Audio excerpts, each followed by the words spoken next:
So I have been an esthetician for 8+ years now, and I've owned my business for 6 of those years. And here's some things and tips that I'm going to share with you guys, especially my new estheticians that are looking to start a business. There's some things that I learned, some things I would do, and things that I wouldn't do.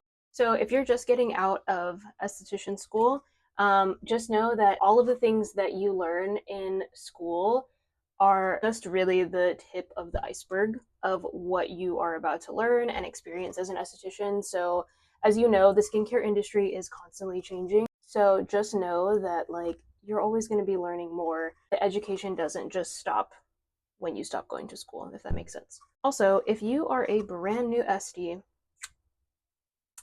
I highly, highly recommend that you go and get experience at least, at minimum, 1 year.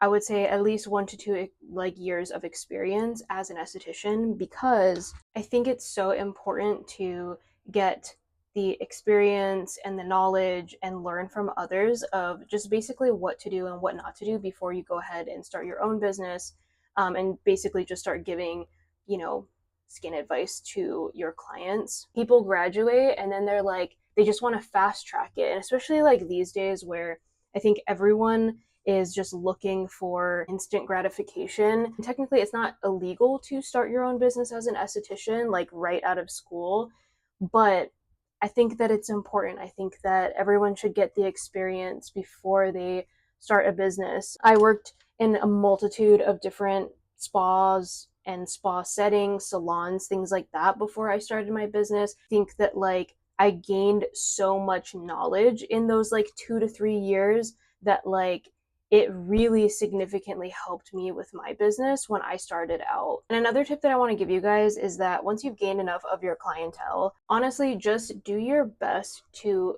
keep those clients. Meaning, once you've built up your clientele, try to maintain them as best as possible. So instead of always trying to market yourself and try to get new clients, do what you can and invest your time into caring for the clients that you currently have. So whether that's checking up on them, making sure that the skincare products that you recommended are working. Honestly, people really like that feeling of they're not just another number, they're not just another client, and that you actually care. Definitely reach out to them, make sure they're doing well. If you feel like they're a lapsed customer, reach out to them because they haven't booked an appointment in 3 or 4 months or something like that. Reach out to them. I hope you're doing well.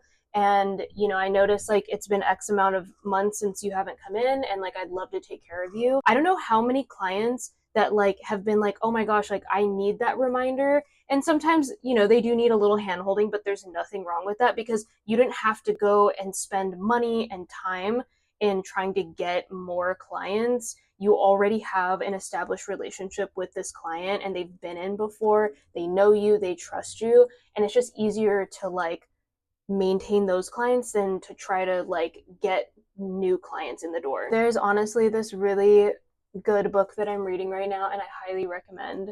If you own a business, you don't even have to be an esthetician, but if you own any sort of business, highly recommend. It's a book called You'll Never Lose a Customer Again, or something along the lines of that.